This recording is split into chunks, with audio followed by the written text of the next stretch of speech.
Good afternoon, ladies and gentlemen. Welcome back to the Cold Take Podcast. This afternoon, I am with Justin Davies. Yep. Sometimes when it's spelled the same way, people say it's like Davis. Maybe if it's Irish. I got called Davis by about 50% of my teachers from K through 12. So so it's pretty even split. we're used to hearing Davis, but it is Davies. Yeah. Okay. Well, I'm glad I got it right the first time. You nailed it. Well done. So Justin does a lot of content on. Personally, I've seen all of it on TikTok. Yeah, Right? I mean, I posted on Instagram and other platforms, but TikTok is where you're most likely to have seen me. I don't really have much of a following elsewhere, so TikTok is where it's blown up. Yeah, and most of the content that I would say like 95% of people see is like the state map series and things like that. That's the one that really has been like a consistent drawer. Like I had a couple types of videos that blew up early. It was all like woodworking, me making something on my lathe or carving something and talking about trees or kind of talking about the items. So I had a few videos that really blew up. Like my first big viral video on TikTok was me just making little wooden bookmarks. Yeah. And that one was like my first like mega viral video. And I had one where I made a little honey dipper. But the state tree series, like once I started doing that, that's been just like a consistent piece where every video does really well, and it's like people now kind of really related me to that series. So How many states do you have done on it? I just did 27 like 2 days ago. I think you did. Illinois. I was gonna say Michigan. They're very close together, yeah. but Michigan was an early one. Michigan was I think like state number 4 or 5. Yeah, I remember specifically because it filled in like where the negative space for the lake is gonna be That's now. where Illinois finished Lake Michigan. That's what it was. Yep.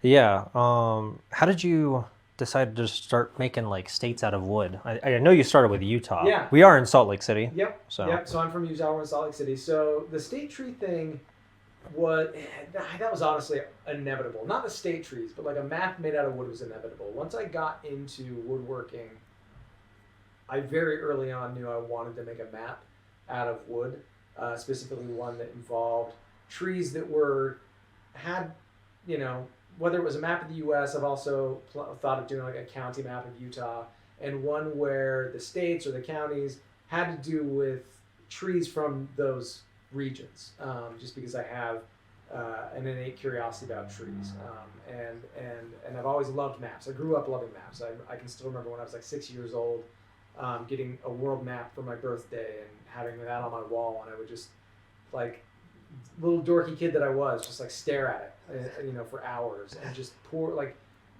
try to imagine, what's it like here? And so I just always loved maps. Yeah. And so it was just an inevitable next step. As soon as I got into woodworking, like why not make a map? And what I had always planned on doing was, do you know what a CNC machine is? Yeah. It's like metal. Yeah. So for those that don't know, a CNC machine, usually it's like a router bit that's hooked up to a computer, and you basically throw in a design file, and that router it's on like a 3-axis plane. Yeah. And it follows a preset like carving pattern and will carve out for you automatically. So I'd always anticipated in like, someday I'd love to get a CNC machine, learn how to do that, carve a map doing that. And so I put it off, because I don't own one and I don't have the money to get a CNC machine. Since starting TikTok, once the TikTok started to take off, I'm constantly like trying to think of new videos that sound fun to make. And one day I had a really cool piece of quaking aspen in my garage. Just this really gorgeous log that I found up the canyon, because I'm always scrounging for interesting wood. And so I thought, you know what? The quaking aspen is Utah's state tree. The story behind how it became Utah's state tree is kind of interesting because it changed in 2014, relatively recently. So it just felt like, this will be a fun video to do. Make Utah out of this piece of quaking aspen and then talk about Utah's state tree. And I finished that, and as I was editing the footage, I thought, why not just do this for every state? Like, do this with your map. You made this by hand. Like, it's not the perfect machine precision of a CNC routed map, but you could probably do this by hand and get it done. So I went online and looked up every state tree, try to do like the mental arithmetic of how possible is it going to be to get the wood for each of these, and figured some of them would be harder than others, but it just immediately felt like, oh, this will be great TikTok content. Like, this is kind of a perfect thing for everyone to, everyone would probably enjoy this. Everyone likes to hear about their own state, but even if it's not your state, still something to enjoy. And it marries those three passions of mine, which are like learning about trees, making stuff out of wood, and maps. So yeah, just kind of was like right place, right time. So do you know like every state's tree now? Oh yeah. Yeah, I've got that memorized by now. Yeah, because I've been at this since. So the Utah one was in October. So I've been like working on the state tree map since October of last year. So yeah. I went to Alaska in October. Okay. You know what the state? Obviously, you know what the. What are you gonna do for like Alaska and Hawaii? I'm sure you've addressed this in your videos, but I have in live streams primarily. I get asked a lot like about Alaska and Hawaii. A lot of people think I'm not going to do them, which is like I'm making a map of the U.S. Of course, I'm going to do Alaska and Hawaii, and I always say TBD. Yeah. Part of that is like just wanting to keep excitement for the series, but a lot of it is I genuinely don't know for sure. When I first started the State Tree series, if you go back and watch the first 3 or 4 episodes, you'll see that I'm affixing the states directly to my wall, and what I was doing was just using like double-sided mounting tape and sticking to the wall and hurrying and filming footage before they inevitably fell off the wall because they didn't stick very well, and I kept telling myself like, oh, I need to hurry and make something, and I finally got around to it. And so what I did is just built like a plywood, nailed some sheet metal. It's like the most like ramshackle thing in the world. It looks fine. It was like this will look presentable, but like nailing some sheet metal to some plywood, and then wrapping it with some cloth, wrapping it with some fabric, and then hung that to the wall. And I knew like, oh, if I wanted to make this big enough to fit Alaska, it would be an obnoxiously large thing to hang there. So just make this scale to the 48 states, and then when I get to Alaska, figure out what to do with that when I get there. So I don't know yet. To be quite honest, I don't know. I'll figure it out when I get to it. Hawaii is probably going to be interesting just because it's a bunch of little tiny islands. Hawaii's going to be a bit of a pain because I genuinely don't know what the scale is going to look like for those at this point, but it shouldn't be too bad. I mean, Rhode Island was a nice preparatory piece for some of those smaller Hawaiian islands. So the question for the thing, and again, I don't know yet what it's going to look like. It won't be until I start carving into it and looking at it whether or not it's going to be they'll be cut out individually and like a separate magnet for each island, or if I want to bridge them together by just shaving down the wood between each island. I don't know yet. It's basically going to be once I start cutting into the wood.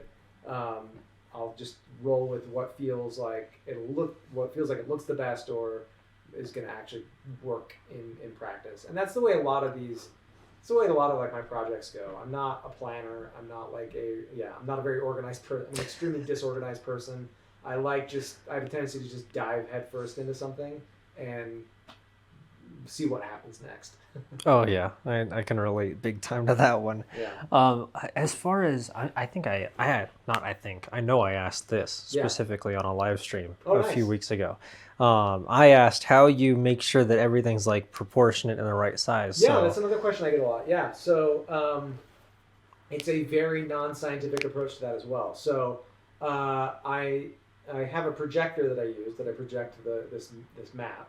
I'm using basically just like using a simplified map. It's just like some blank PDF outline, like hand-drawn outline it looks like to me. Like it's a more simplified version because again, I'm hand carving these. So accurate enough. Yeah. Yep. Yeah. I mean, it's accurate, right? It's not detailed. It works for hand carving.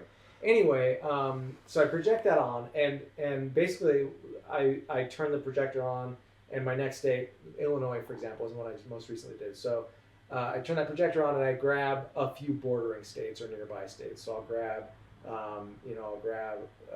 Indiana and Wisconsin, and bring those in into the room where I do that and hold those up against the wall and hone in the projector until those both fit within their borders of the projection. And that, it's not like laser precise. Someone who, like an engineer, would probably just like cringe at this, because they're also not all the same height. They're variable heights, so it's not precise, but it's good enough. It's good enough for this thing that I'm doing. Yeah. It's gonna get me where I need to go.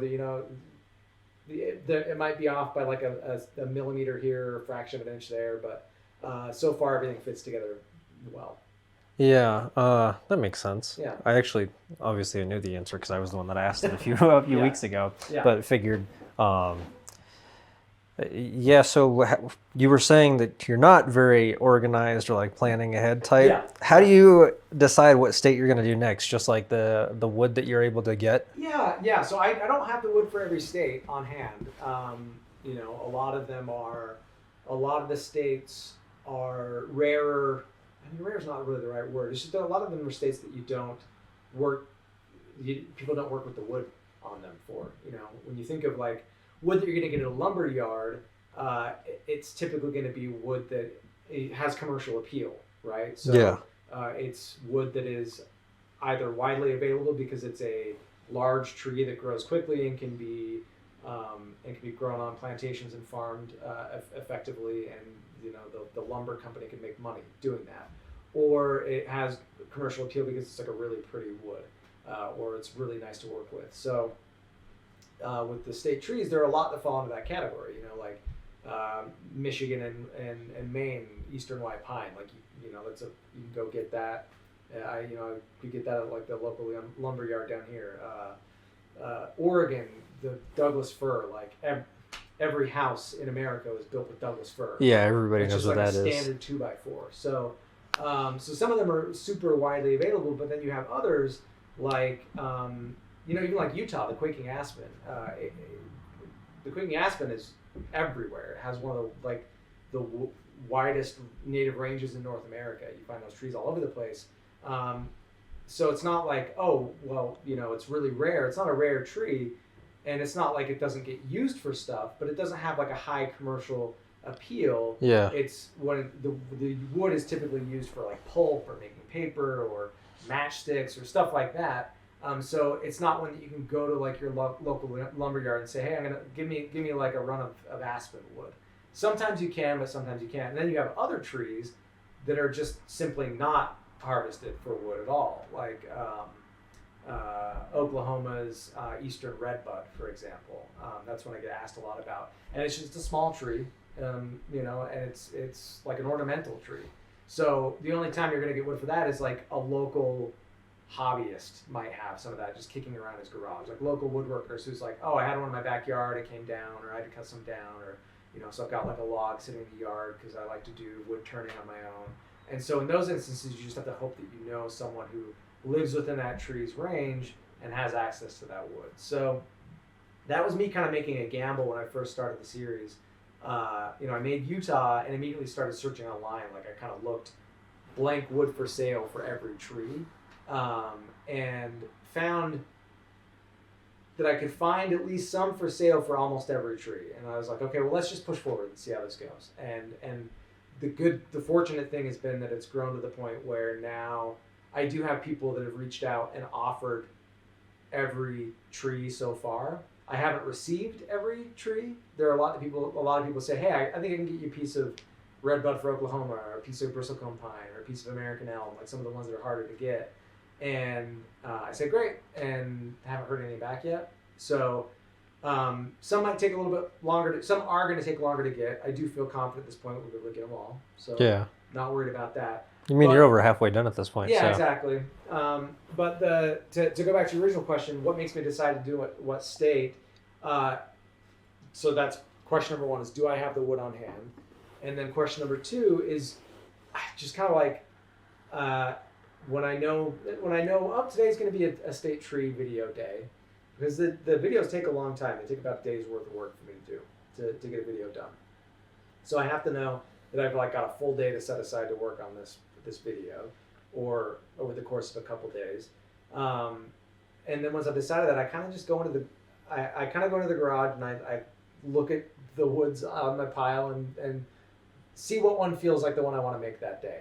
I typically like to bounce around geographically a bit if I can. Like if I've done a state on, an Intermountain West state, then I probably won't want to do another one the very next episode. I might want to bounce over to the East Coast or the South. Not necessarily though. I went straight from California to Washington back to back one time, and then the other thing I do try to do is there are several states that share a state tree with one another. There are 4 states that have the sugar maple, for example.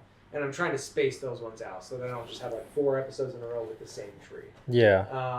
But other than that, I kind of just follow whatever my heart tells me I want to make that day.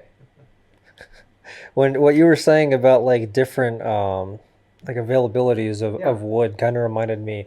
I'm not sure if it really applies, but I think it was South Carolina has like it's a palm. It's palm tree. Yeah. So it's usually not used for structure, if I'm correct. Yeah. So a lot of times it's not sold in like those solid pieces that you would typically cut them out from. No, definitely not. And in fact, that one I definitely just had to hope to find someone to send me some, because you can buy palm wood. Certain types of palm are popular for like hobbyist woodworking things, but it's typically the black palm and the red palm. And Florida is what's known as the palmetto or the sable palm. Cabbage palm has many names. And it's just not quite it's not as hard and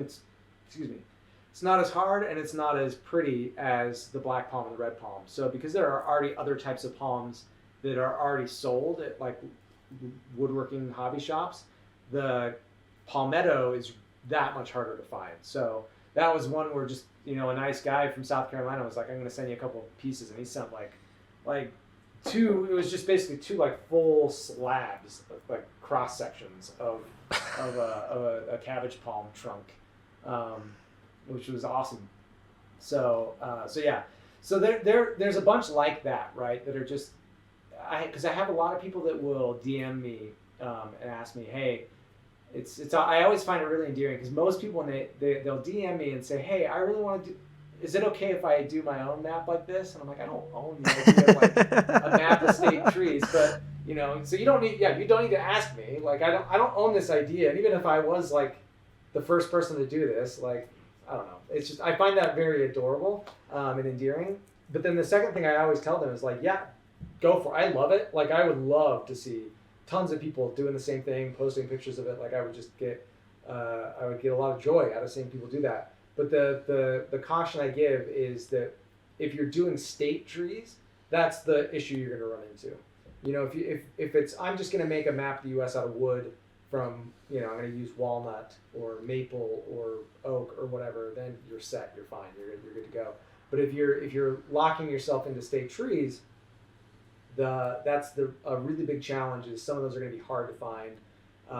I've just been fortunate in that I now have like quite literally millions of people that have seen those videos that are invested in it now and reaching out to me. So and at that point, people want to be like a part of it, so they're more than willing to send you it. Yeah, absolutely. If you need Florida palm, I'm sure I can find it. Yeah. They're everywhere. I've got some palms still left from my South Carolina one. The guy that sent me both of those, because South Carolina is the same as Florida, and so I still have some left over. So Florida is coming up soon. I just got to dry the piece out.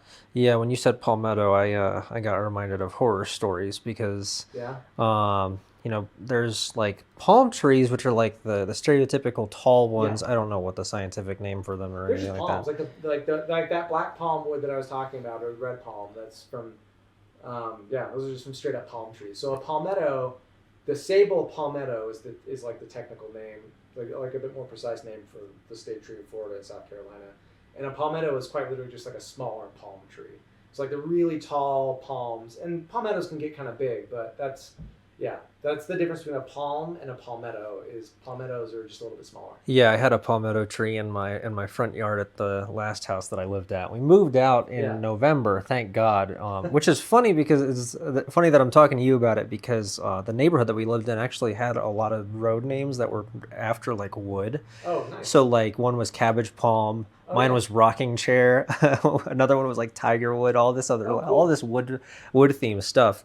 Yeah. But there was this one little palmetto tree that was like this big. Yeah. And Florida has like cockroaches, but then they have like evolved cockroaches, which palmetto are bugs. palmetto bugs. I got a lot of comments about They those. are terrifying. I Yeah. hate everything to do with them. Yeah. They will find any way to get into your house. They'll find any way to get into your garage. They fly sometimes, which is even more terrifying. And any cockroach that I've seen has always been like that big, maybe a little bigger. These palmetto bugs will get like almost the size of like your palm. Oh, wow. And I'll open the garage. It's like 2 a.m. looking for a water bottle, and I'm like, oh my God. And it's just sitting there. Well, but luckily my cats would beat the crap out of them. Oh, nice. But they would, they're called palmetto bugs. So they would just all like nest underneath that tree, and every time we tried to go to like trim it or something, we'd be dealing with a nest of palmetto bugs just going everywhere and breeding and all of this, and we're like, that is disgusting. Anytime we tried to put Christmas lights out, and then like anytime we tried to trim it. And then there's the fact that you go almost anywhere in Florida, you got fire ant hills everywhere. So underneath it is a fire ant hill, and there's palmetto bugs just going all the way through it. And I'm like, this is misery. Why don't we just dig this thing up and move it someplace else? Because it's the one time a year that we try to mess with it, everybody's traumatized for a week and a half and doesn't want to go out to the front yard. Yeah. But I got a lot of comments on my South Carolina video from people saying the palmetto bugs are terrible and frightening. There was that one, and then the Arizona's, the Palo Verde tree, same thing. I guess they have like a Palo Verde bug that likes those trees. God. So, around here we don't, box elder bug is the one we get around here. I have no idea what that is. Bug. They're just annoying. They're not like terrible. They're really small. No, I lived in North Carolina for some time, and the only bug that was like annoying there was the stink bugs. Oh, yeah. Those things will terrify you. You're like, I don't want to scare it. I don't want to do this because they're this tiny, but they're called stink bugs for a reason, and they're terrible. Yeah. They'll go in your basement and just make terrible smells if you do anything, if you try to kill them, if you try to move them. I don't know. I never had like that much of a problem with them, but I only lived in North Carolina for less than a year, so I had plenty of people complaining to me about them, but didn't have like extensive experience. I would just see them and be like, I don't want to be anywhere near that from what I've heard. No stink bugs. Stink bug free zone. Thank God. I'm sure we have some kind of stink bug. I don't know. Yeah. They're not as significant as, I don't know, a lot of people know like their state, I guess, fruit. I know, I would assume Florida's is one. Some states do have a state fruit. Some states do, some states don't. Everybody talks about Florida being like the orange state, so I would assume that's the fruit. I would assume the Florida does have a state fruit. I don't know that Utah does. We might. That's one thing I've noticed as I research this is every state like has their own state whatever. Yeah. And every state has a state tree. I think every state has a state flower, state bird. But then there are some states that just have extra state things. Like North Carolina, in doing the North Carolina video, I learned that North Carolina has a state toast. Like when you toast somebody, there's a state toast of North Carolina. And the reason I know that is because their state toast mentions a tree.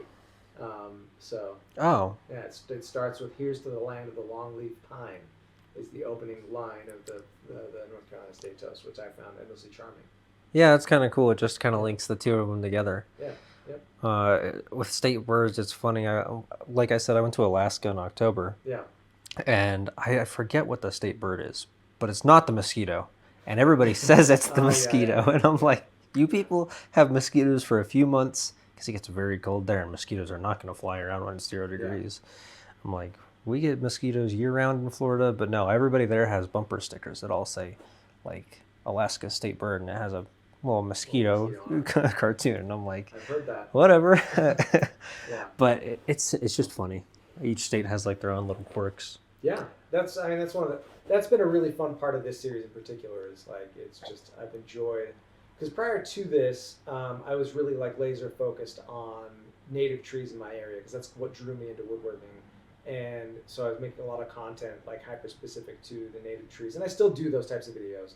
And that's been a really fun part is like learning about trees that I don't know, have no context for, and don't know anything about. And getting to learn about those through this, and then seeing people's that's my favorite part is posting a new video and watching the reactions come pouring in and seeing people react to seeing something made out of their state tree. For a lot of people, it's like, okay, Illinois, it's like everyone's seen oak. People are kind of familiar with oak. Then they still enjoy it, but for a lot of other states, especially those ones where you just don't see the state tree worked with, like the palmetto, prime example, it's just like, oh yeah, I know palm trees, I love palm trees, I grew up around palm trees, but I've never seen someone make something out of a palm tree. And getting to see them react to that and then talk about their trees in a way that I find that endlessly enjoyable. Yeah, one of the fun parts is like whenever there's well, almost every one of them has like its story behind how it became the Yeah. state tree. I remember one specifically. I don't remember which one it is, but one of them was like school children decided on it, and then the Most of comments were them. like blown up by Yeah. like these school children really are just deciding like the personality of these states. Yeah, it's a little. I'm planning on doing like a short video talking about this sometime soon. It's like on my list of like. I've kind of started making some side videos that are like little frequently asked questions about the state tree series, just because I get a lot of similar questions about it, and a lot of people ask like, what is it with school children and state trees? And it's pretty common. It's very, very common, and I think that I haven't really dug into why, but I've a lot of people have chimed in on it, and I kind of agree with the broad consensus is that it's you see it. Basically, there were a few states like in the 1800s that designated a state tree, and then it just kind of caught on as a bit of a trend where people are like, "Oh, that's a fun idea. Let's do that too."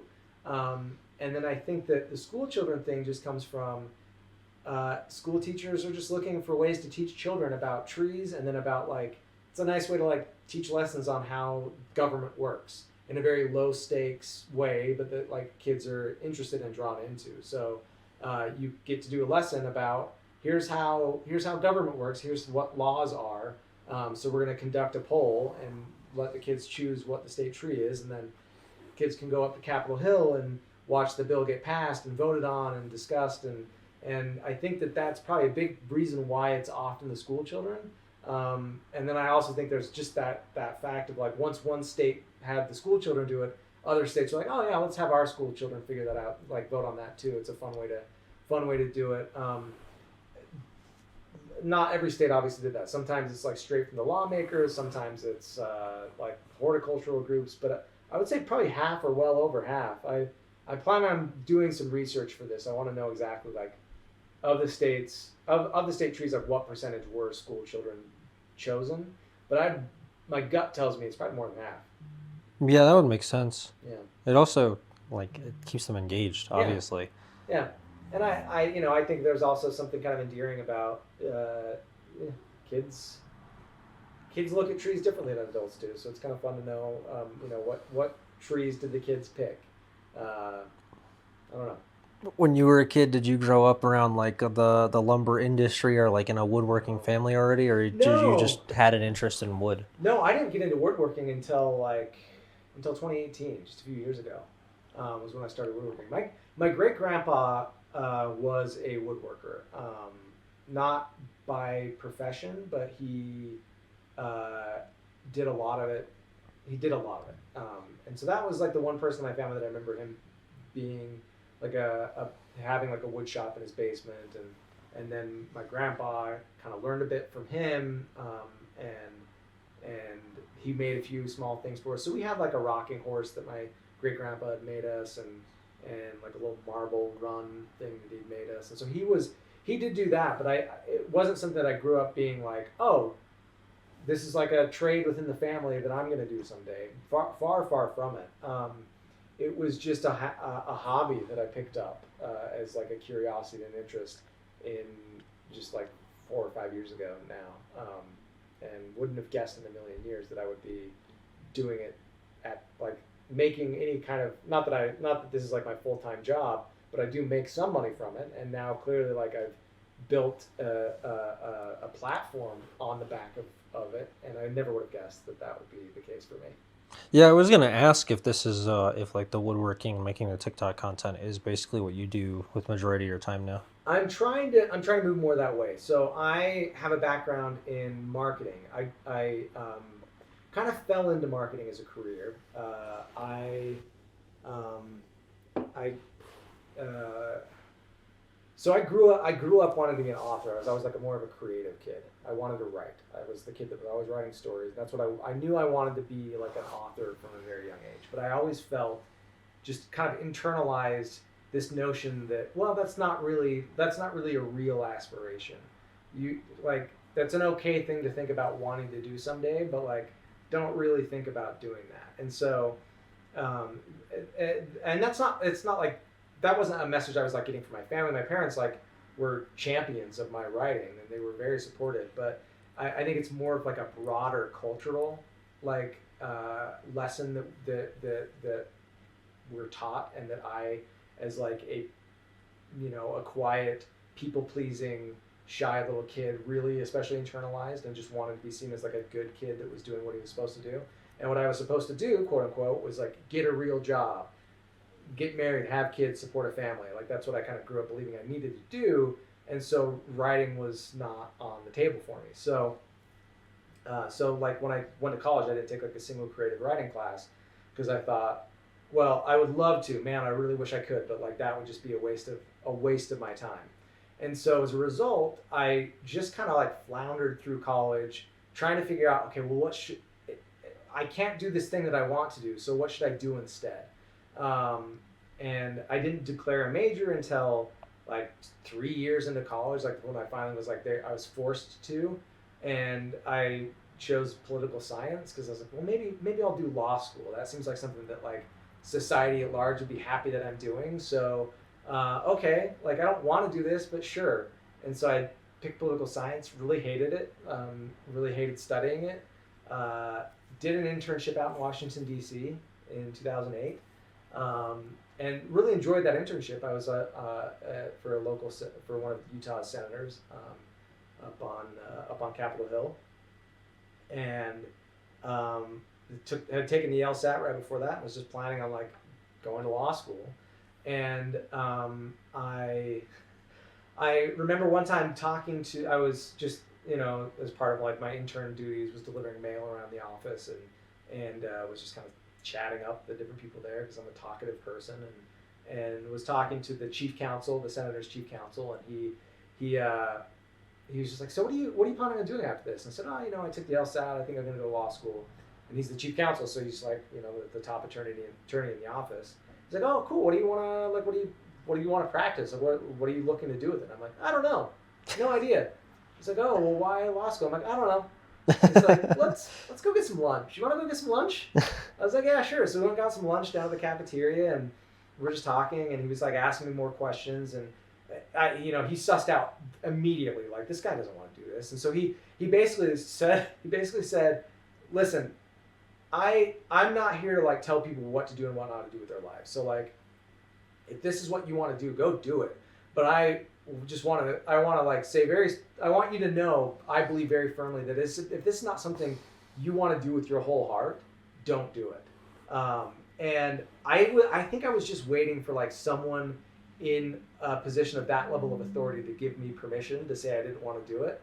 And because as soon as he said that, I had this just like wash of relief where I was like, yeah, I don't want to do that. I hated taking the LSAT. I hated studying for it. I hated every like political science class I ever took. And so I kind of knew immediately at that moment, like, nope, you're not doing law school. So I finished up my internship, came home, and this was now I came home like late December 2008. So this is like beginning of the financial crisis. Like I was out there on Capitol Hill when like the stock market was just like plunging. So I come home and I'm finishing up like college and there's no jobs anywhere. And I just got done like studying political science this whole time. I'm like, well, what the hell am I going to do? What am I going to do? I don't know what I want to do for a career. I've never been had a career aspirational type dude. I've always been this like this sensitive creative that's trying to like follow a path that I felt was dictated toward me. So anyway, just so happened to have like a good friend who reached out to me. He's like, hey, because I was applying for jobs, not getting anything, just like floundering, applied for a job at like company that did like political flyers, political mailers and stuff, and just like had no passion for any of this. And I just had a buddy who was like, hey, I just started up a company. We're looking for a marketing person. I think you'd be really good at marketing. I had never taken a single marketing class in college, not one. I'm like, oh yeah, marketing, that's like advertising and stuff, right? Yeah, okay, sure, why not? But he knew me as just like a guy who liked to write and had personality and was creative. And so he's like, come, I think you'd be good at this, come do it. So I started doing that and kind of did that for like, worked for his company for like a year, and then got another job with some family that worked at like a financial company, and they were looking for a marketing person, and I was there for 6.5 years, and then I worked for a couple startups doing marketing. So I just fell into like a decade plus long career in marketing. And that was like a very, again, a very accidental thing. And I was always like fine at my job, but I always like really hated, I always felt this like huge sense of disconnect within myself, where I couldn't force myself to care enough to do like a great job. You know what I mean? Yeah. Like I could do a good job, and in some projects I was like engaged enough to be great at it. But overall, I was always just good, and I was never good at interviewing for jobs, because I didn't have that switch in my brain that could be like, I'm going to convince you that I really think that what this is important, because I didn't. I was just like, this is dumb. This whole thing is dumb, and it's not. I can't like pretend that it's not. And I'm also not internally. I'm not internally driven by like just growing a career, or like climbing a ladder, or like becoming a VP or anything like that. I was always just like, I don't care. So I was just kind of floundering, always kind of floundering. And when the pandemic hit, I was at my last company I worked for, and I really liked my coworkers at that job. I enjoyed the job. I kind of liked some of what I was doing. I was my main job there is we had a lot of small business data, and so my job was to like pull this small business transaction data, analyze it, and write stories about it. And I was like, okay, this is fun and interesting. I make graphs, I can do cool stuff. And then I'd pass that on to our team that would pitch it out to media outlets and get press coverage. So we got really busy during the pandemic, because all of a sudden we had all this data that was like, oh, what is the impact of the COVID-19 pandemic on local pizza restaurants, or like what type of restaurant got hit hardest by the small business, like local restaurants got hit hardest, or like how has retail been impacted? So I was like churning these kind of articles out and enjoying it, was really engaged by it. And then I had a couple of coworkers, my boss and another guy in my department both left at the same time. This was like November of 2020. So it was 2021 was rolling around. And we as a company pivoted, and I now didn't have a direct boss, and my CEO kind of asked me to start doing very different stuff. And I hit that point again where I was just like so thoroughly uninterested and disengaged with what I was being asked to do. I was being asked to like take government documents about the PPP loan program and write like an extensive like online encyclopedia about it, and was just like, I hate this. I can't stand it. I was working 16-hour days 7 days a week from like January 3rd through like mid-March. Was like 7 days a week, like 12 to 16-hour days, and was just getting like ridden to death by the CEO, asking for a promotion because I was doing the job of like my VP boss who has not been replaced. Wasn't getting it, and finally hit this like tremendous breaking point where I was so thoroughly burnt out. I had been doing this for over a decade. I just saw the writing so clearly on the wall, like you're gonna die hating what you do. And I wasn't like wildly successful, but I was comfortably financially secure. And it's like, but you don't care about being comfortably financially secure, is what I learned about myself. So I quit my job. I'd gone down on I hadn't taken any time off. I'd had maybe like a couple Sundays off, and I had some siblings go down southern Utah on like a little weekend trip, and I asked if I could go down there, and my boss was like, well, You never know if the CEO is gonna like start asking for something. So you can go, but like just take your laptop. And so I did, and I ended up working the whole time I was down there. And I drove home. I was like, I'm done. I quit. Yeah. I just quit. That would make somebody miserable. No backup plan. Had no backup plan. Was not making any money woodworking. I picked up woodworking as a hobby a few years prior, just for fun.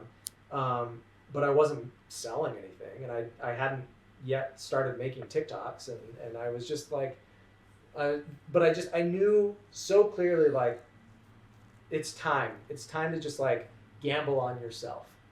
So I quit with no backup plan, and reached out to a couple former coworkers and was like, hey, I just quit my job. Do you have like any freelance gigs available that I could try to make a little bit of extra money while I try to maybe, I had a couple ideas for like a woodworking business, side business, that's nothing related to like what I ended up doing, just a couple ideas that I never got off the ground. So like, while I figure this out, pick up some freelance gigs, picked up a couple freelance gigs, and then just started making TikToks. And now, this is, again, as I warned you, here's an example of like a 20-minute answer to like a 5-minute question. So what do I make my money from? I this is not the full-time gig yet, but it's been like increasing. I can feel more and more that this is the most successful I've been at anything, right? Like all those previous jobs I was making more money. I'm not making very much money at all here, but like I'm clearly having success with this. And it feels like I'm getting closer to a point where I'll be able to monetize this to the point where I'll be able to like make enough money to get by.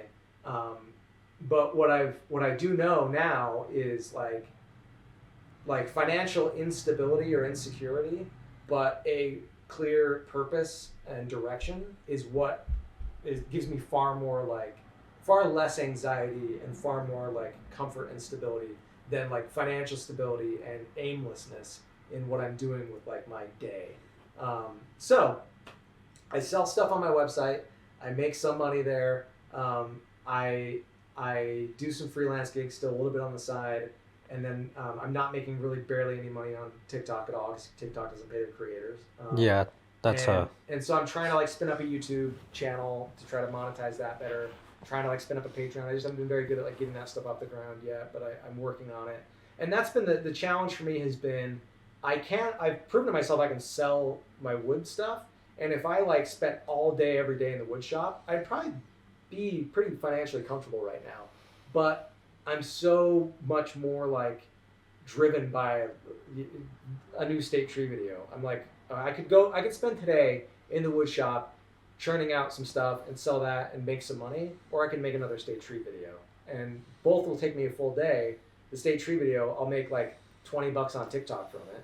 But this is where I'm finding a lot of fulfillment. And the hope is, what I feel like is it does feel like an investment for something that will start to pay off eventually, whether it's like selling prints of the state trees, which I'm working on making like posters and prints, or like trying to, again, like writing is still my top passion, like getting enough of a following that I can publish a book or something along those lines. So I'm viewing a lot of this as like investment in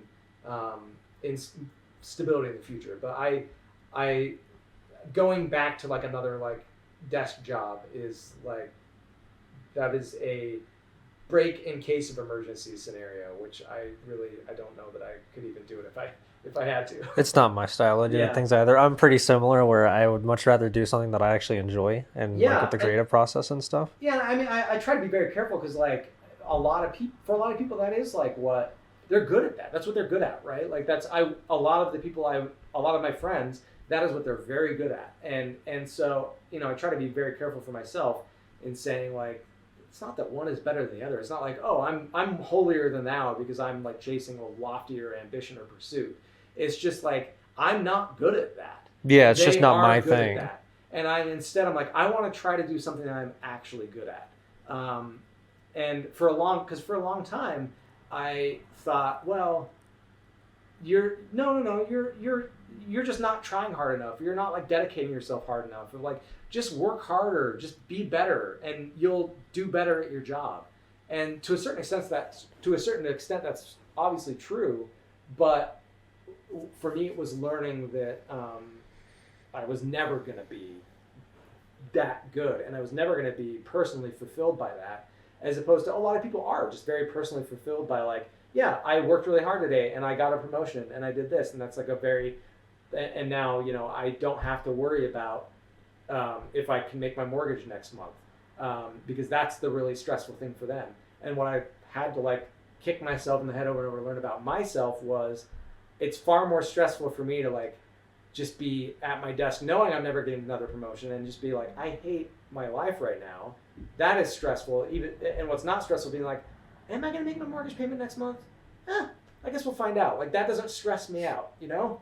And that's just like it's learning those things about yourself. And I think that it's a challenge in our society and like Western society, American like cultural, like the American cultural ideal is that like, no, that's not the way you should be thinking. You need to be like getting a job and being successful and doing that. And it was just deprogramming that within myself to be like, that's, again, not that that's wrong. That's a fine way to be and a fine way to think of it. It's the way most of our society works, and that's great. But allowing myself to like own that that's not who I am took a lot. So it took a lot of work, and it's still like I still battle that constantly. Yeah, I have like some relation to that just because my parents have had desk jobs for who knows how many years. My mother loves what she does. It's just a normal office job. My dad's been doing the same job he's obviously like gotten promotions, but he's been working for the same company for like 33, 34 years now. And meanwhile, I've done desk jobs and stuff like that. And even in those times, I've wanted to do like video creation, audio production, stuff like that for years, ever since I was in like high school, like I was telling you before.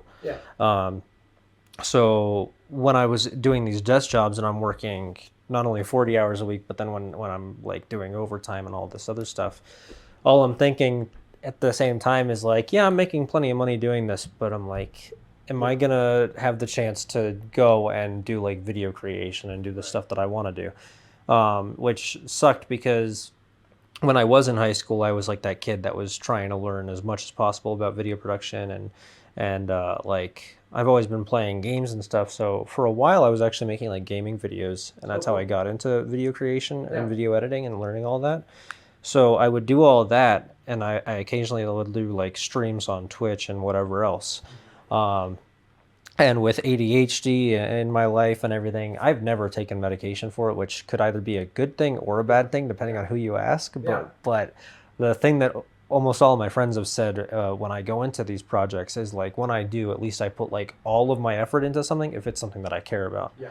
So when I started doing like these jobs where I felt like I didn't have enough time to put like the time into video creation and the creative processes that I wanted to come up with, whether it was podcasts,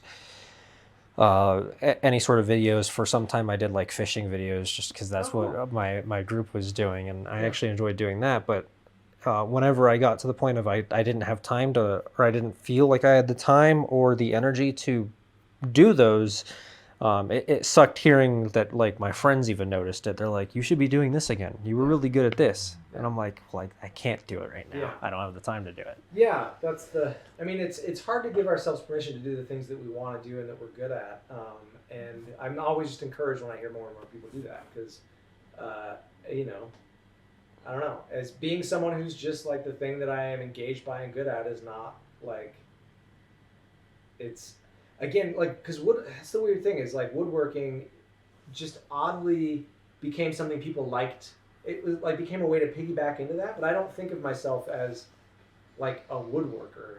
I think of myself as just like a dude who likes talking and writing and creating, and just so happened that like woodworking was an easy way to get people's attention. You know what I mean? And I like it. I enjoy it. I like it a great deal. But I'm definitely not someone who like was as a kid building stuff and making stuff. Like I would have, you know, I was a kid writing stories and anyway. So that's all to say. Like that's the woodworking is. It's just funny to me that like, you know, I think sometimes people assume that that's what I am. Like this is like a really good like carpenter or craftsman, and I have a certain sense of like imposter syndrome for sure on TikTok. So I'm like, you could like go randomly pick any woodworker on TikTok who has like a fraction of my following and pick any of them at random. They could like carve circles around me in terms of what they have, like the capability to do, like as a crafts person. And so I try to be very like delicate and careful in the type of content. But that's why I center a lot of it around like the trees and weird facts and histories, because that's what I've always been into. Instead of being like, here's like a tutorial, or here's the tools I'm using, or here's how you make this cut, because I barely know what the hell I'm doing. So anyway, that's kind of a lot. Yeah, that's me. Did you have any experience with like video editing or anything like that before making the TikToks? Because like when you look at any of them, Yeah.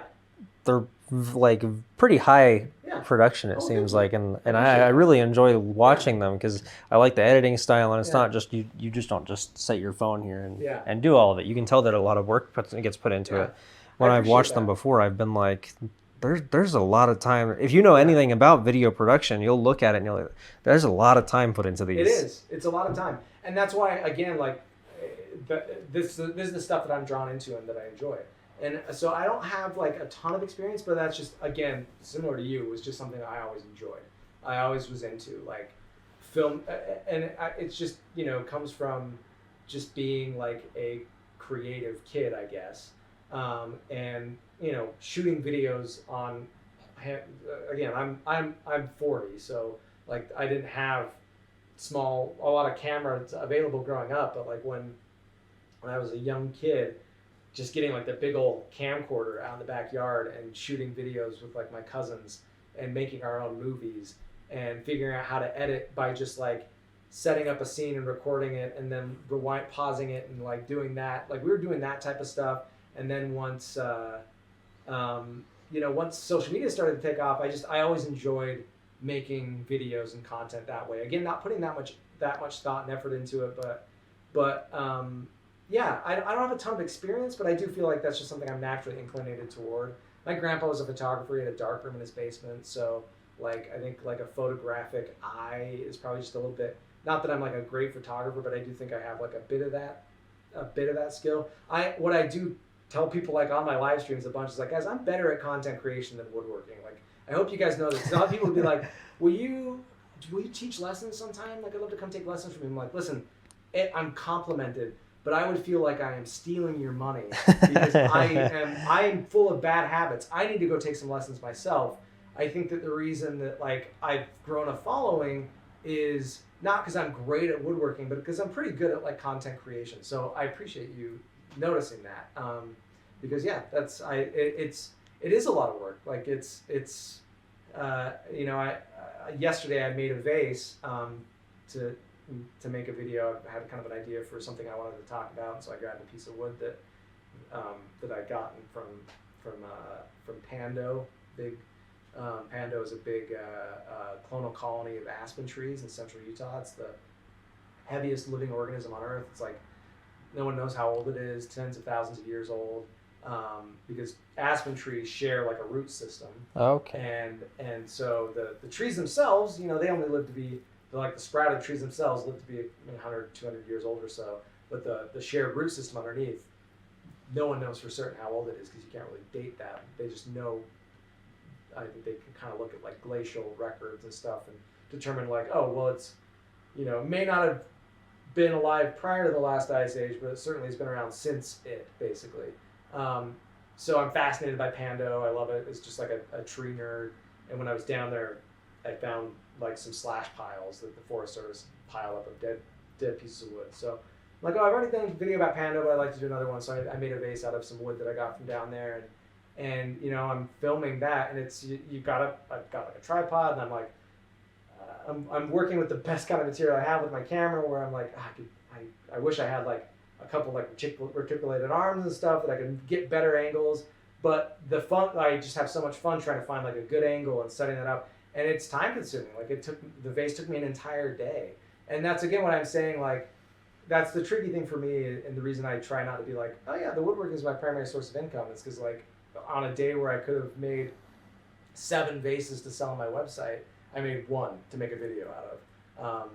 And again, I could, and I started out by just like affixing a camera and putting it in one spot and leaving it there and time lapsing it, and that was all fine and good. But once I got, I stole my dad's nice tripod and started using that, it opened up what kind of angles I could do and play around with editing, and I found myself just in being that much more engaged and interested in doing more. So yeah, that's the fun part for me, is just constantly like having ideas pop into my head of, oh, here's a new video that I can make, or here's something new I could talk about, or like here's a new series I could do, and just so happens that like trees and wood are just the center of it, but that was entirely accidental. Now, the cool thing about like a lot of the video creation and stuff like that, whether it's finding angles or editing and like equipment and stuff like that, is also just the fact that you could constantly be learning with it too. Yeah. Oh yeah. Yeah. Oh, I'm still learning. I'm still learning every day. Like I've used video editing software just for fun in the past, but this is the most like I've actively used it. It would, I'd be like, oh, for my parents' anniversary, I'm gonna make like a documentary about them, something like that, like 10, 15 years ago. But now it's like, oh yeah, this is the first time I've been like living in video editing software every week, like 3 or 4 days out of every week, and learning a ton. I've got a friend who lives not far from here who's a filmmaker, and I've picked his brain a bunch and had him over a bunch of times, and I'm constantly like asking him for advice, and he's giving me advice and kind of help be like, oh, maybe set your camera settings to this instead of this. Oh, that's cool. And that's I haven't utilized him as a resource as much as I probably should, but yeah, that kind of stuff's super helpful as well. Yeah, because a lot of times when I was first had an actual camera, yeah, before it got dunked in a bucket of salt water, I was like, how do I get started on taking pictures with this? Because I was using it to take videos, but I also wanted to make sure that I could take like good pictures and stuff. Yeah. Because another thing, going back to like the creative process, also mixing with my whole ADHD tendencies, is that if I'm not interested in something, I will never touch it, or at least not put much work into it. If I have like a slight interest in something, it can turn into like an addiction very quickly. Yeah, certainly. Yeah. So it was like, oh, I don't know anything about this camera. 2 days later, I'm taking all these pictures, and my friends are like, how'd you figure out how to do that? Yeah. I'm like, I spent the last 48 hours not sleeping, watching YouTube videos and reading all sorts of things about Sony cameras. And they're like, you're a freak. I'm like, yes, this is what I do. Nice. One of my friends that also has ADHD, but is taking a medication for it all the time, and he's like, you are wild. And I'm like, this is just how I've always been, so I don't really know, but whatever, man. Nice. Regarding like Utah and everything like that, have you always lived in this area? Yeah, born and raised. Utah, born and raised. Yeah, I've lived. I did an internship out in DC, and then I lived in Denmark for a short period of time as well. And that's it. Denmark. Denmark, yeah. What's the story behind Denmark? The story behind Denmark is, as living in Utah, as most people know, there are a lot of Mormon people in Utah. And I was born and raised Mormon. And as part of that, I went on a Mormon mission. So the missionaries that wear like name tags and wander around in a shirt and tie, I got sent to Denmark for that. It's something that like, it's kind of hard. Like I'm still figuring out good ways to talk about it, because it's like it ends up being a weird thing publicly now that I have this public persona, because I left Mormonism about 10 years ago. So like it feels awkward sometimes for me when I had a video go viral where I was speaking Danish in it on TikTok. I made a Danish dessert, and I spoke some Danish, and I had all sorts of people being like, how do you speak Danish? Like what? And my Danish is rusty, but it's better than a Dane would expect. And so like I had Danes in there being like, your Danish is really good. Like, what? And then I spent a lot of my time there on the west coast of the country in like a smaller city. And so I really picked up a bit of like an accent, like regional accent in Denmark, not like Copenhagen or like kind of the default Danish, but like almost like a hillbilly sounding accent in Denmark. And so I did like my impersonation of that, and I had all sorts of Danes being like, and so I was inundated with comments, and it's like, man, how do I just ended up ignoring most of those questions and just be like, yeah, I lived there for a while, but it's like, how do you in a limited comment on TikTok be like, okay, here's the thing, I grew up as part of this religion where I got sent out to this country, and was there as missionary and I did that, but like I also I'm not part of that religion anymore. But I try to be respectful because my family are still part of it. And I don't want to like offend or upset them, and so like I try not to talk about it. And it's like a weird thing publicly now that that's like those are waters I'm still trying to figure out how to navigate in like on TikTok when that topic comes up, like being from Utah or living in Denmark and speaking an obscure language, and you're like, okay, well, how do I? So for the most part, I just kind of like let it lie and let people read between the lines. That was another fun thing in those like comment sections where people were like, a lot of people did figure it out very quickly, like, oh yeah, you're in Utah and you speak Danish. I know what's going on there. A couple times when people would ask directly, like, oh, so are you Mormon? I'd be like, X, and just kind of try to leave it there. But yeah, that's why I lived in Denmark. How long did you live in Denmark for? 2 years. So Mormon missionaries go there for 2 years. Oh, you picked up that language pretty quickly then. Yeah. You spend, when you learn a language, you spend a couple months in a training center where they teach you the language. And what I learned is I just have kind of a bit of a knack for languages. I think that I picked it up. I picked it up quicker than most of the people in my group that I was there learning it with. And so it was a bit of a natural skill that I had. I was pretty decent at it. So yeah, it was fun. I loved learning that language. I wish I could use it more often. Yeah, I don't think. Not a lot of opportunities to. Yeah, I mean, I've gone back a few times and visited Denmark and been able to speak Danish then, and then once in a blue moon I'll like be, especially like down in southern Utah, some of the national parks, I'll hear someone speaking Danish and go up to talk to them. Or I met there's the Salt Lake Comic Con's a big Comic Con, and I went there one year because I had a friend who had a little art installation thing, or he was selling some of his art, and I wanted to go visit him there. And one of the people that was doing like an autograph signing was the actor who plays Jaime Lannister on Game of Thrones. Okay. I don't know if you watched Game of Thrones. I don't, but my family has watched it. So the actor in Game of Thrones, he's a Danish actor. Yeah. And so I knew that, so I was like, I'm gonna go wait in line and talk to him. And I felt awkward because I didn't have, everyone else like had all this stuff for him to sign, and like we just wanted to talk to him. And I'm like, I just want to talk to him about Denmark. And so I waited in line and got up to him, and I was like, hey, big fan, but like, I don't have anything for you to sign, but I lived in Denmark for a while, and I know you're from Denmark, and so I just wanted to say hi, and I actually speak a little bit of Danish. And he's like, oh, you do? Let's hear it. And I think he was expecting me to be like, hello, how are you? In like very broken Danish. And I just kind of like launched into like, a full conversation. And I was just like, yeah, sorry. It's been like, I think at that time I was like, it's been about 15 years since I was there, so my Danish is not as good as it used to be, but I try. And he like visibly like went back and was like, you're really good. And it was, that was actually a blast because I could tell he was like just so tired of like sitting in that thing and having the same conversation like every 5 minutes of like signing, yep, it's fun. Yeah, I love the show too. You know what I mean? And now all of a sudden it's just, I'm some dude like, what city are you from? And he's like, I'm from this small island. I'm like, I love that island. He's like, you know that island? I'm like, yeah, of course I do. And I'm like, he's like, I was like, yeah, I love watching Danish films and TV shows, and was just talking about that. And it was I could tell he was just like he was really loving this huge change of pace in there. He was a nice guy. It was a lot of fun.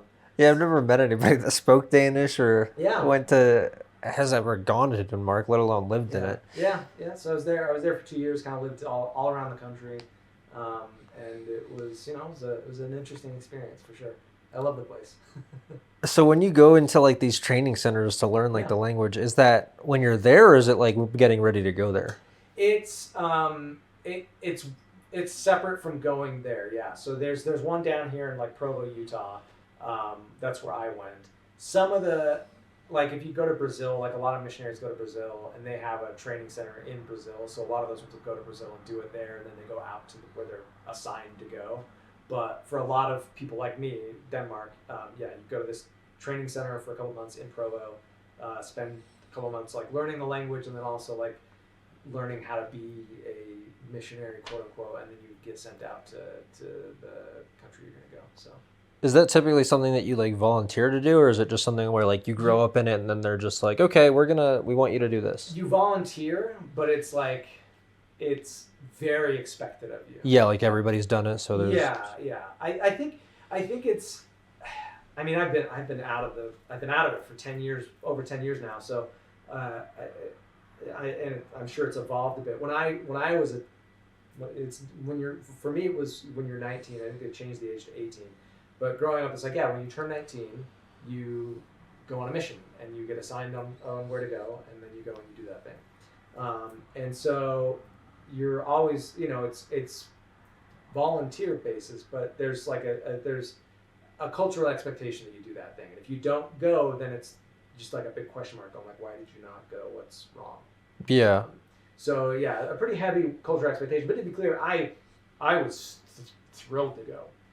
I grew up like that. I was so looking forward to it because it's like this really exciting thing.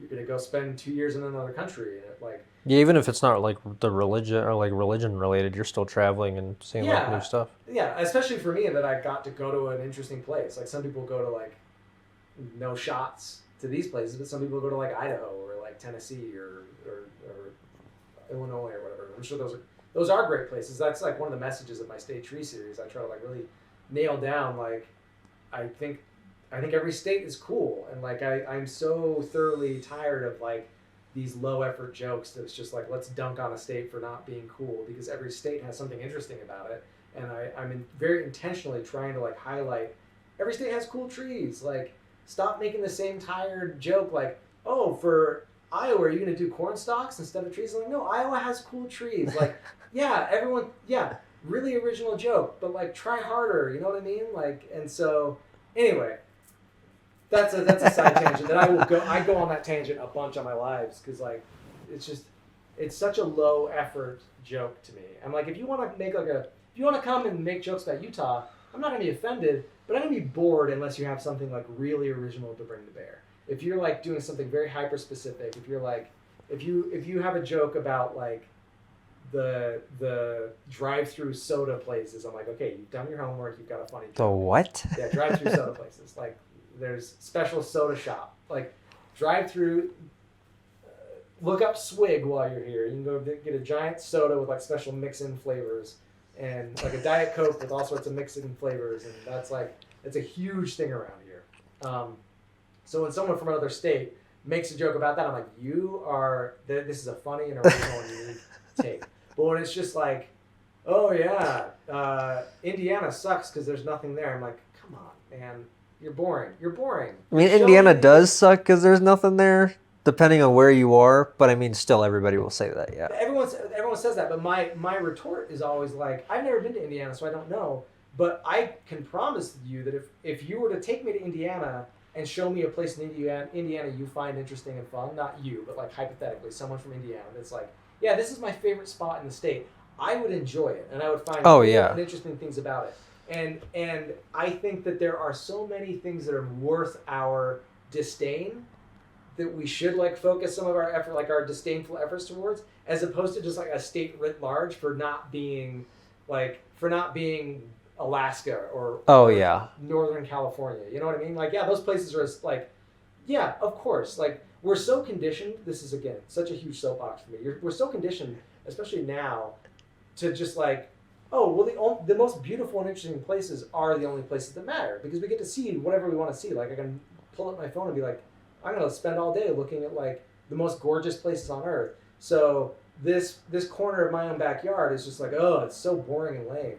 And I've done a couple of videos about this, and I've tried really hard to like a couple times go out to the parts of my own state that I look over as like, this is a boring, uninteresting place, and go there with like a curious, non-judgmental mind and approach it with like an eye of curiosity. Approach it as if like, this is the first time I've seen an ecosystem like this before, and like sit down in this place that I would objectively think is boring and uninteresting, and there is fascinating, gorgeous, beautiful stuff there. And you can find it anywhere if you approach it with that mind. And I think that is something that's a message that like I'm really trying to like subtly put out there with the content that I make, is like the forests, the trees that are like native to our area, you don't think about because you just grew up around them, but you have an innate sense of attraction to those trees and to those forests, an innate sense of like comfort and familiarity with them. And conversely, when you go to like a new place, you have this innate sense of curiosity and wonder. And I think that I think that life is just simply a lot more enjoyable when you're able to force yourself. It's not always possible. I'm aware of this, but when you're able to like try to approach the places that you see every day as often as you can with that same kind of like the same sense of like innate curiosity and wonder that you would if it's the first time you've seen that type of tree before. I think for me, like a prime example of this for me is like um, the bald cypress swamps in Louisiana. I did Louisiana as like an early state tree video because I was able to get cypress wood pretty easily, and I'm so enamored by those bald cypress swamps. I think that they're like they feel so otherworldly to me. I go there and I'm just like gobsmacked, and then I talk to someone who's from there. I'm like, it's just a swamp, man. Yeah, it's the same with It's just a Florida. swamp. And I'm like, no, you don't understand. This is incredible. This is amazing. Like, look at these things. And I get it. I get it because like I'll do the same thing here. But I think that you, if you can practice that and foster that in yourself, I believe you're just gonna be a happier person for it. Yeah, that's what I was gonna say. Is like it's kind of the same thing with growing up in Florida. Is that anytime I meet somebody from like northern states or like Midwest or anything, they're always like, "Oh, the beaches and everything," and I'm like, Mm-hmm. "It's just water, man." Yeah. Like I grew up there for, I've lived there for 20, almost 22 years now. So I'm just like, it's just sand and water, man. But everybody's like, "But it's so nice." Yeah. Meanwhile, you and anybody else from this area, obviously, is like used to the mountains and everything. And anytime I'm around the mountains, I'm like, I love this. Yeah. And that's what I try to do more of is like, yeah, they can fade into the background, but it's just it's bonkers that I have those in my backyard. And so I try really hard to like hold space for that as often as I can, look at those things as if it's my first time seeing them. And it's, this sounds all very lofty and I'm not always good at it, but like that I think is, again, it's what I'm like it's what I feel driven by and passionate about with the content that I make. And that's one of the reasons I like using woodworking as like a backdoor way to sneak some of these ideas in to people who might not otherwise like want to think about it. But I think that the more I can get, and now I feel like I'm really just like jerking myself off here, but like this is what I try to think about because I'll have these moments where I'm like, I mean, you're just like, you're building a platform now. Like, shouldn't you be trying to do more with it? Like, are you not like, are you sitting from a place of like supreme privilege by just like talking about wood and not trying to do more to like have positive impact on the world? It's all like, because I think too much, and so I'll do that.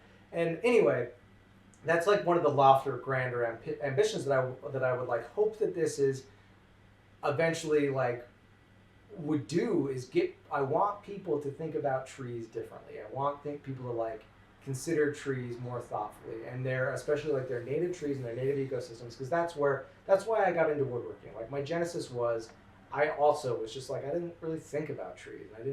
Especially the native trees around me. Like as a kid, I loved big trees, like big, broad, canopied shade trees, because we don't have a ton of them around here. I live in a desert, and I always grew up in like newer neighborhoods that didn't have old growth trees, and so when I got to be around like a big old cottonwood tree or oak tree or whatever, those were so rare. They felt really remarkable and wonderful, but I didn't know the ones. I didn't, outside of like maybe the aspen or probably just the quaking aspen was the only one that like I had a really familiarity with from like a native tree forest perspective, and a lot of other ones I just didn't know anything about them. And so I do a lot of trail running. I remember I was out on a trail run one time, and I kept noticing this one particular tree. I said, "This is a cool tree. I don't know what kind of tree this is, but this is cool looking." And I started realizing, man, I've seen this particular tree, this exact tree, so many times. I don't even know what kind of tree this is, and that's kind of a bummer because, like, for most of the human experience, the ecosystem you lived in was your world, right? Like your native ecosystem, you knew everything about it. Now we live in cities, and we live in suburbs, and we live in yards that have been curated, and we're surrounded by trees that aren't native to our area. We bring them in because they're fruiting trees, or they provide really nice shade. They're great trees, but they're not like native to our area. They're transplants. And I just kind of had that moment where I was like, man, this is kind of a bummer to me. I'd like to know more about the trees that are here naturally.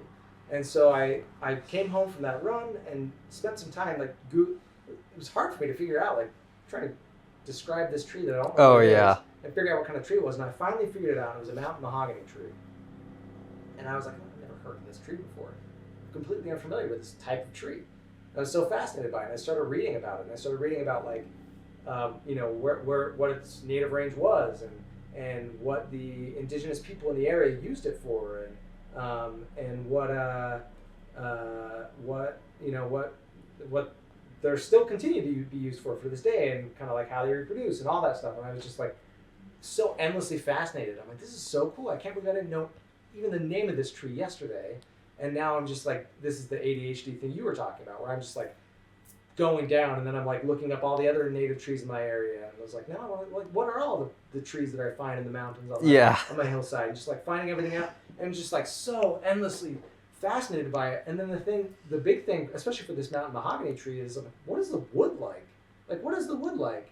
I don't know. Like, I've seen oak and pine and maple and like hardware woods, but like these more obscure trees that you would have just again had such an intimate familiarity with, I just had no idea. So I went up. Next time I went up there, I brought like a little pruning saw, and I found a dead mountain mahogany tree, and I pruned a limb of it off and threw it in my backpack and brought it back down, and I just cut it into like a small little slab, cut inside of it. It was this beautiful, like rich reddish color and really hard wood, heavy hardwood. It's one of the hardest, densest woods native to North America. It sinks in water. It's so dense, and I was just like, this is amazing. So I went and got more types of trees and cut them into little planks. And I wasn't like making anything. I was just cutting them open to see what they look like inside. I was like, this is amazing. These are all so interesting and unique, and I never know what I'm going to find inside of them. And this is so endlessly fascinating. And then after doing that for a bit, I'm like, I should try to make something out of these. And so I watched a YouTube video on how to carve a spoon. And so I tried carving a spoon, and it was easier than I thought it was going to be. And now instead of just like a little plank, I've got like something I've actually made. Yeah. And from there, it just kind of took off. And again, it was always for me, it was the thing always driving it was just this innate curiosity about what is the wood from this tree that I don't know what the wood is like gonna look like. And then once I learn and get familiar with that species, it's always like, well, especially when I'm working with salvaged wood, it's like every piece is gonna look different, a little bit different from the other. And that really turned a part of my creative mind on in a way that just was really rewarding and fun. And then I started sharing that with people, and people liked it. Yeah. Yeah, that's the cool thing, is just seeing when people like what you're starting to share and what you're getting into. Mm-hmm. With that being something that's like local to you, it kind of reminded me of when the pandemic first started back in 2020.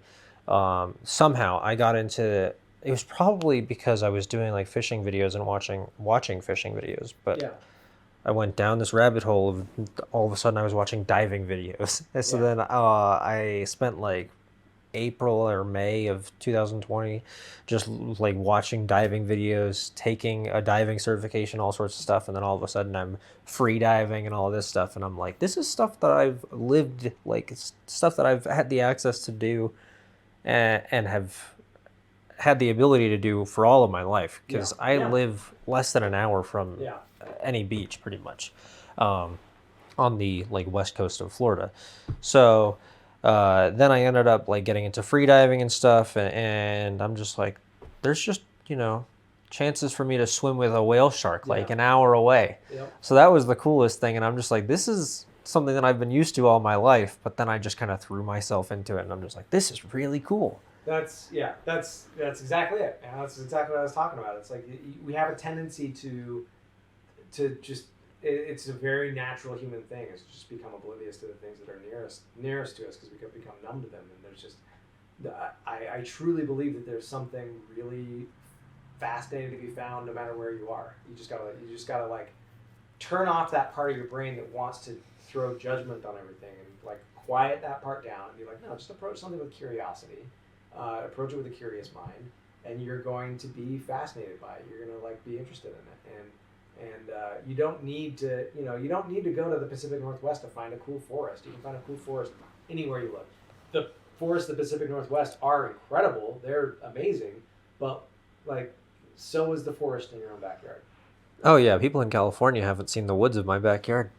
They have. Like honestly, They haven't. That's what I'm saying. I would have friends that would go Yeah. over my houses or would go over my house, and they'd be like, "I didn't know you had this in your backyard," and they'd be Yeah. like, "I want to take an ATV through there. I just want to walk through there," and I'm Yeah. like, "Man, I've been living here for 10 years.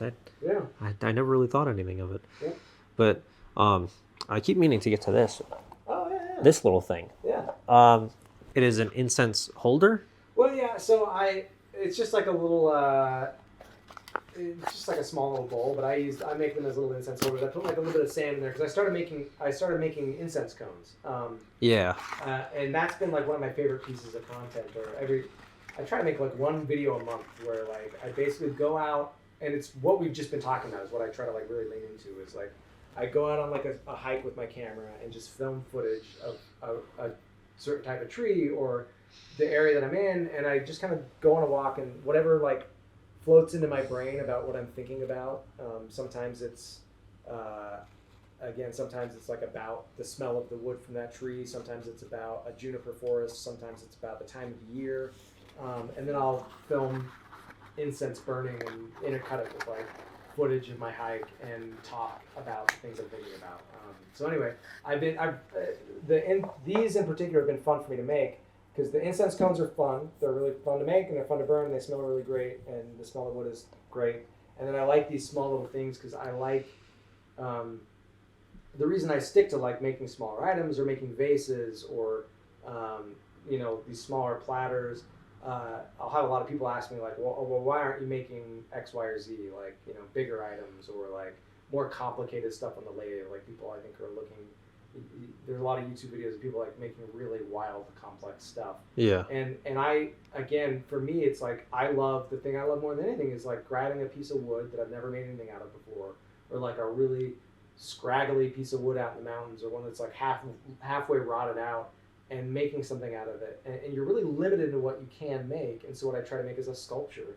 And especially these smaller incense holders, I can use very small species of wood, like real wood that doesn't grow big enough to make anything out of it. I can make a small little like disc out of it. And that right there is a piece of pinyon pine, which is one of my favorite species of pine tree. And they're very slow growing and they don't grow very big. But it's a beautiful type of pine wood. It's like really, it smells amazing, and so I'm able to make like the cones out of it, and yeah, it's very, very fun and satisfying for me. Where is that type of wood from?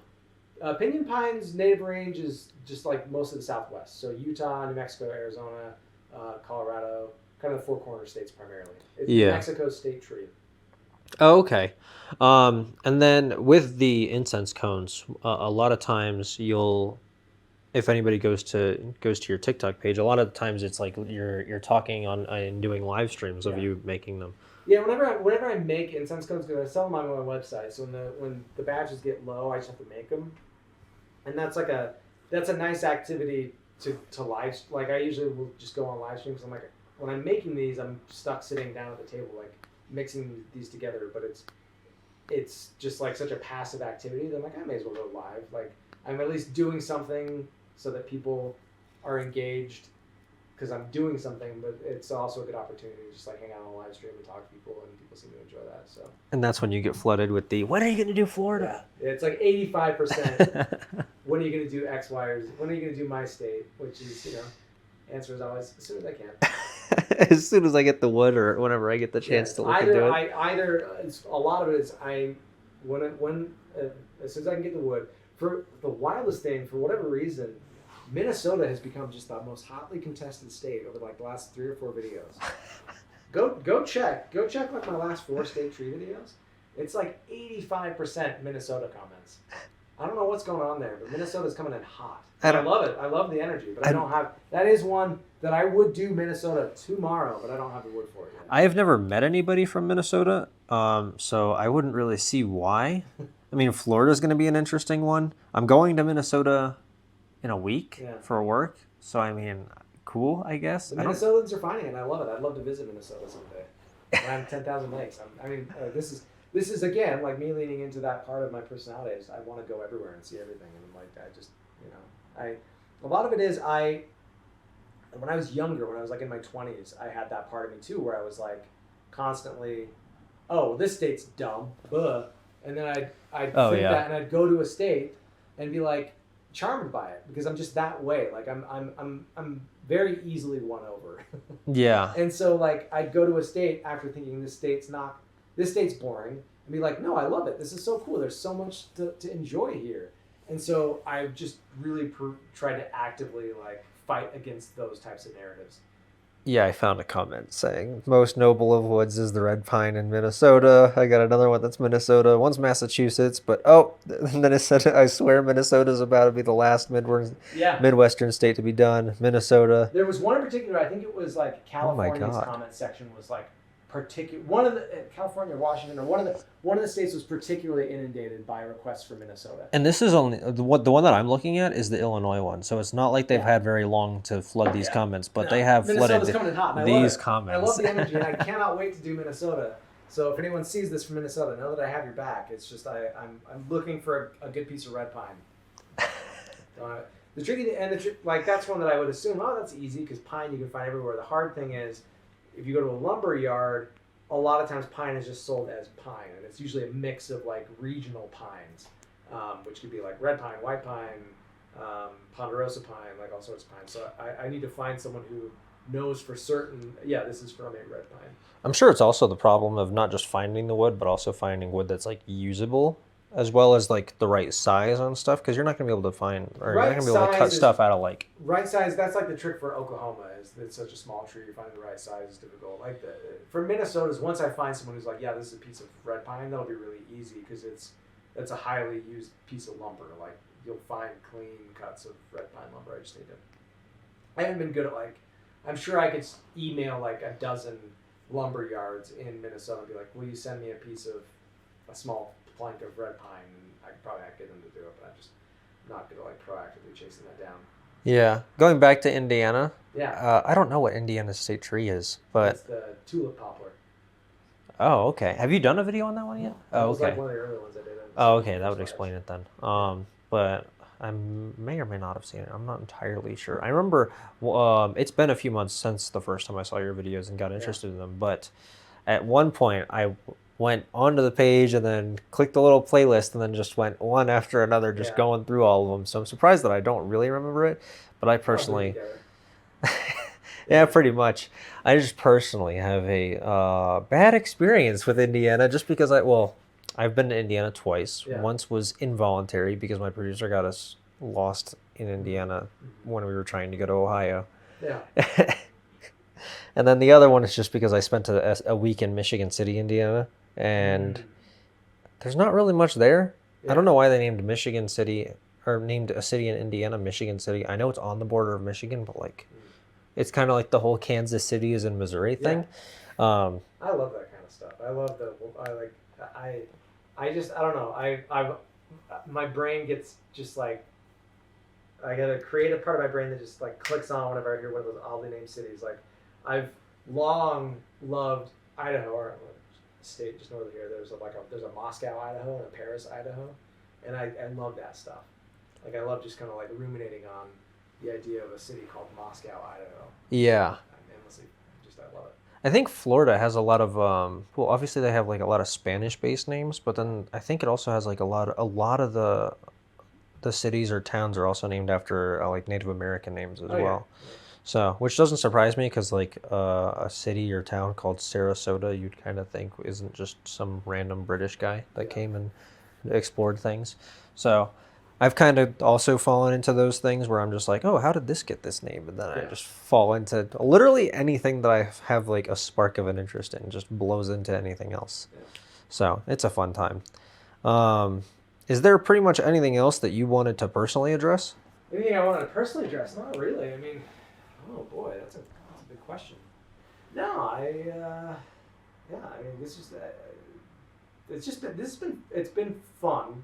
And I love being able to talk about this stuff. Like it's been the most fun part of this whole process has been just like engaging with people. I find it really rewarding and fun. Like the state tree thing, like I was saying earlier with the state tree thing, like the best part of all of this, like the best part of my day is posting a new video up on a TikTok. Oh yeah. And watching people engage with it, and watching people receive it and enjoy it, and getting getting like DMs from people. Like it's been, oh man, I've had a couple that have like provoked me emotionally, like almost moved me to tears. Like I'll get DMs from like kids, like young teenage kids who are saying like, hey, I'm in middle school and I got one in particular that was like a young kid in middle school, and she's like, I'm in middle school and I have always been interested and fascinated by woodworking, but I was always too nervous to sign up for a shop class because I thought I'd get made fun of and I thought people would think I was weird.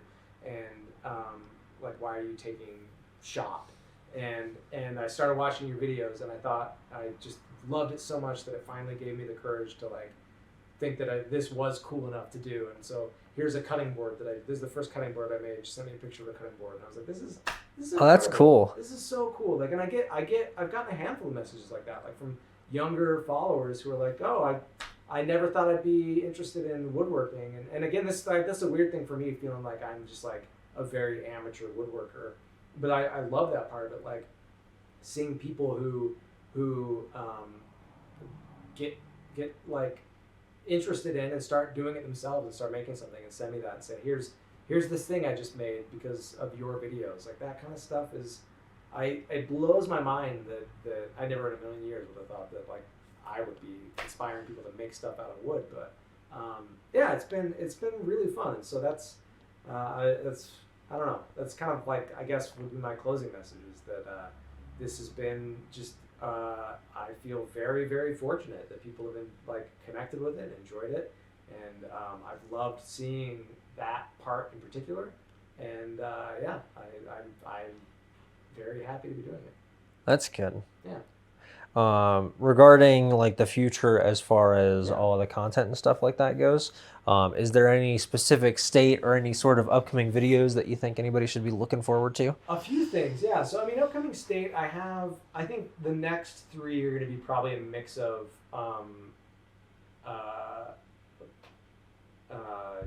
like Mississippi. I have some magnolia.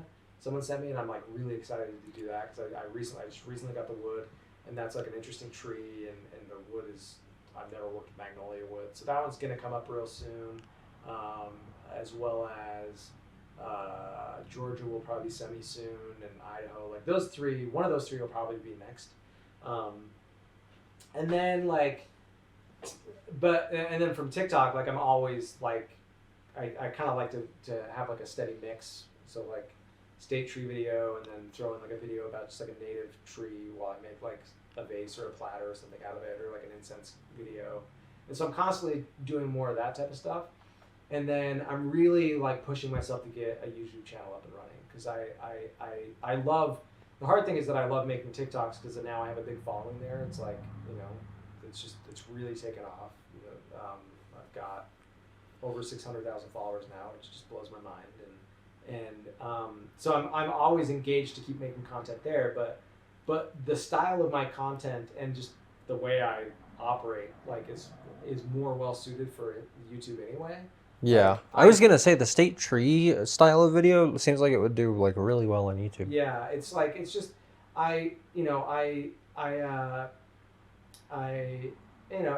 it's hard for me to get videos like in the 1 to 2 minute range because I'm packing a lot of info in there.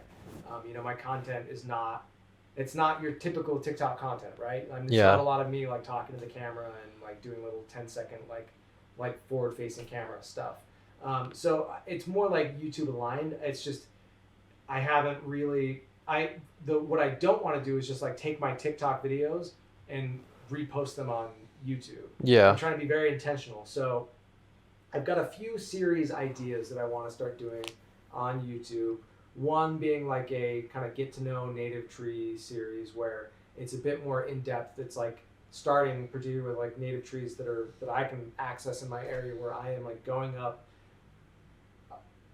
hiking around, showing those trees off, filming myself with the trees, talking about the trees, and then also making something out of that tree and kind of intercutting all that together. So it's not too dissimilar from the state tree thing, but it's just a bit longer, and that's one thing I want to do there.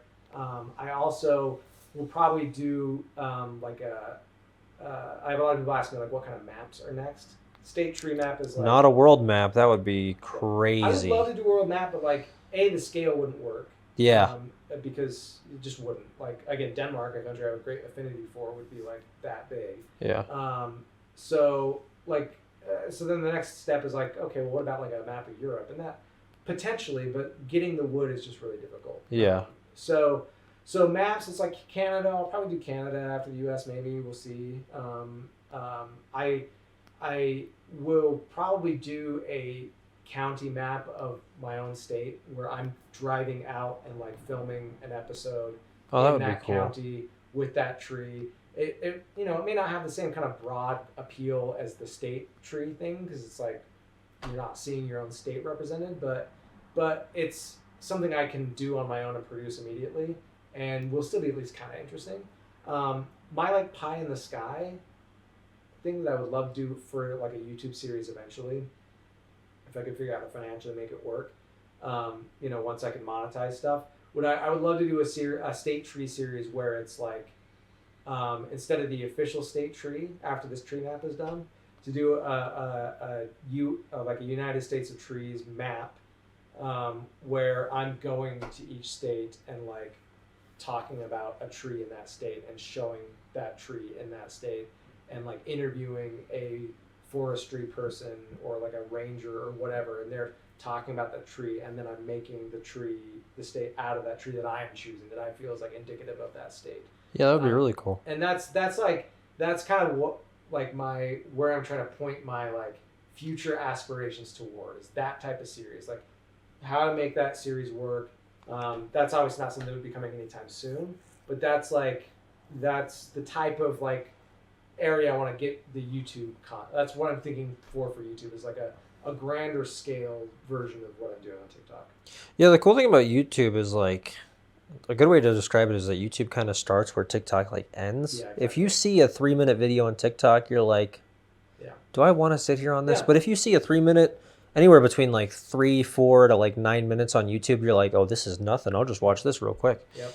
So Yeah. that's really cool because you can offer like different styles of content there. Yeah. For example, we did, I was telling you before we started filming of one of our previous guests who just damages his cars and sees if he can fix them. Yeah. He basically has like 2 versions of a video. So he'll have like, he basically, you'll see kind of the same video. So you'll see a video on TikTok that's like a minute long of him smashing his car door to see if he can fix it. Yeah. But then on YouTube, you'll see the 6-minute version of it where he's going a lot more in depth of it. Yeah. You could do that, or you could do like wildly different content that's more long form there, which is really cool. Yeah.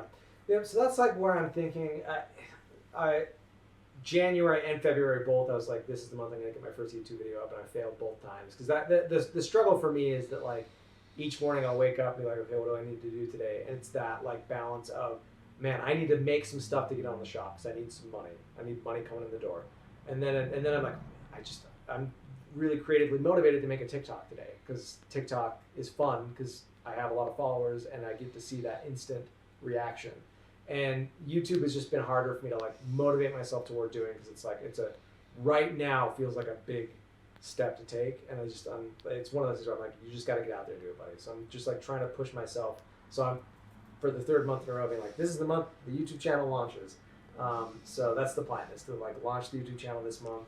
Also working on like merch. I have a lot of people ask about like doing merch and stuff. So I'm working with a designer friend on like getting a logo for the shop, getting some merch out there. We're working on a poster design for each state tree. So like a really nicely designed poster where it's a higher resolution scan of each individual state made out of like the actual state that I made with like some information, and it's like printed on high quality paper, like has some design to it. And then when the whole map is done, selling the map as prints as well. So because I have a lot of people, that's another question I get a ton is like, hey, can I buy this when you're done?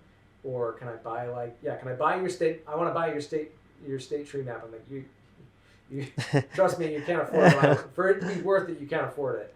Or you wouldn't want to pay for it either way. Like it's more than, and I would feel okay charging that amount. And then even if I wanted to make another one, with some of the trees being as rare as they are, it's like it would just be, it doesn't make a lot of sense to do like another state tree map and sell that as as like a full set. So like a printed poster is you know, a really nice way to be like, oh, if you like this thing and want to hang it on your wall, like a really nicely designed version with the actual like photo of it. So working on stuff like that. That's the direction I'm working toward, and feeling good momentum there. Just none of it's like quite ready yet. Yeah, I mean, it's good that you're at least taking the steps towards that, because I think like using what you have to put it into more creative outlets is gonna, in the end, turn out really well. Yeah, that's exactly it. It'll be cool to watch it happen too. Yeah. So the best place to find your content would be, like we've talked about this whole time, TikTok. Yeah, I'm JD is Justin. It's kind of an awkward username. I wasn't planning on being famous when I made it, so JD is Justin is my username on TikTok. You can also find me on Instagram. I'm like battling uphill to get the Instagram platform bigger, because it's just like more like Instagram's just a platform. If you get big there, you have a lot more opportunities than you do getting big on TikTok. I can't get any traction on that platform right now.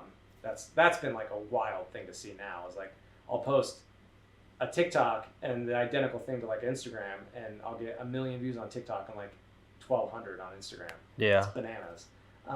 So I'm just Justin Davies on Instagram. I wasn't really adopted there, so I got my actual name. And then you can find me on Twitter too. JD is Justin. I'm like semi-regularly tweeting. So yeah. As far as all those links go, what we do is if you go to our website, which is thecoldtakepodcast.com, every time that we have an episode, we have each person's like social media links down here. So if somebody's too lazy to type in a username, we'll have all of his links and all sorts of social media outlets, things like that there. So it'll make it easier for anybody. If you were listening to the audio version of this, we have a video version on YouTube and Spotify. So you can go check that out if you would like to see the color of this nice incense holder, plate, whatever anybody wants to call it. But I will be using it for the incense cones that I was so nicely given, which smell great. Yeah, they do smell great. So yeah, I believe that is pretty much everything. Cool. And I will, we'll have all of your stuff listed, and it's been a great time. Yeah, it's been a ton of fun. Thank you so much for having me. Yeah, I'm sure I'll make it back to Utah eventually, because I've never been here before, but even just getting off the plane, I was like, that's cool. Utah rules. You got to come back and give yourself time to go down to the national parks in like southern and central Utah. And that big bundle of aspen trees. That Pando, yeah, absolutely. Yeah. Well, I'm sure I'll end up doing something with it, whether I just go to visit myself or take pictures or make video out of it, but I'm looking forward to it. Yeah, gotta hit up Arches and Zion and Bryce and all those big national parks. That'll blow your mind. Oh, jeez. Yeah. There's probably a long list of them, yeah. The Mighty Five is what we call them. We got 5 national parks here. They're all incredible. So. It sounds like something I'll be digging my obsessions into again. Yeah, you should. All right, sounds good. So I believe that is pretty much everything, and thanks everyone for listening, watching, however you consume this content, and we'll see you next week. Thanks. Of course.